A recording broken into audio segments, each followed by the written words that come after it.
आज हम बात करने जा रहे हैं मीसो कंपाउंड के बारे में कि मीसो कंपाउंड एक्चुअली में होता क्या है। कि मीसो कंपाउंड देखिए यहाँ पे लिखा हुआ है कि those compound which can not be divided into two part. Sorry, मीसो कंपाउंड वो कंपाउंड होता है जिसे हम दो इक्वल भागों में बांट सकते हैं। एग्जाम्पल मैं आपको थोड़ी देर में दूंगा।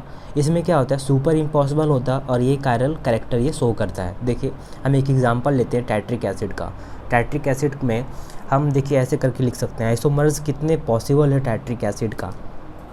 आइसोमर्स मतलब क्या होता है कि हम टाइट्रिक एसिड को कितने भागों में बांट सकते हैं। मैंने आपको एग्जांपल दिया था ना कि ABCD एक कंपाउंड है, तो ABCD कंपाउंड को और हम कैसे लिख सकते हैं और हम ABCD से कितने कंपाउंड को बना सकते हैं। तो BCDA DCEB मतलब उसके अरेंजमेंट में इधर उधर करके हम उसके कंपाउंड को चेंज कर सकते हैं। ठीक है, तो हम टाइट्रिक एसिड लेते हैं। तो देखिए ये टाइट्रिक एसिड हमारा हो गया, ये हमारा टाइट्रिक एसिड हो गया। तो टाइट्रिक एसिड को हम अगर मिरर के सामने रखेंगे तो अपोजिट हो जाता है, लेफ़्ट राइट चला जाता है, राइट लेफ़्ट चला जाता है।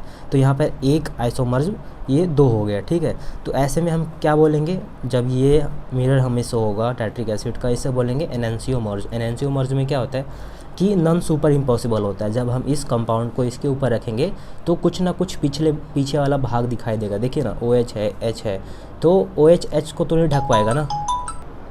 ठीक है, तो उसी तरह ये एक दोनों का क्या है, सुपर इम्पॉसिबल नहीं है, सुपर इम्पॉसिबल संभव नहीं है। और ये कैरलिटी शो कर रहा है, कैरलिटी भी नॉन सुपर इम्पॉसिबल में होता है। ठीक है, अब हम तीसरी पोजीशन की बात कर लेते हैं कि हम थर्ड अरेंजमेंट हम देख लेते हैं कि टाइट्रिक एसिड का थर्ड अरेंजमेंट कैसे कर सकते हैं। आप देख लीजिए ना, आप कैसे इसे और तरीक़ों से लिख सकते हैं। हम OH जो ग्रुप है, हाइड्रोक्सिल जो ग्रुप है, उसे हम एक साइड लिया है, OH है तो OH है। इन दोनों को अगर हम एक साइड लिया है और हाइड्रोजन ग्रुप को एक साइड भेज दें तो क्या हो जाएगा, देखिए इस तरह का हो जाएगा।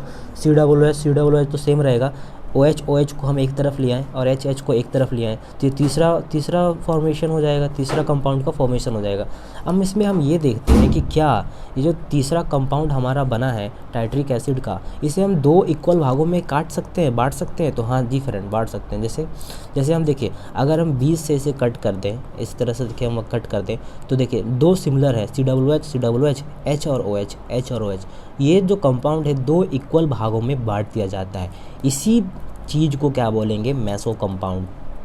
ठीक है, जब हम किसी भी कंपाउंड का हम निकालते हैं आइसोमेरिज्म निकालते एक कंपाउंड ऐसा वक्त आएगा कि ऐसा आइसोमेरिज्म में अरेंजमेंट एक ऐसा आएगा जब वो आइसोमेरिज्म दो इक्वल भागों में बट जाए, उसे क्या बोलेंगे, उसे बोलेंगे मेसो कंपाउंड। ये तीसरा प्रकार का अरेंजमेंट होता है।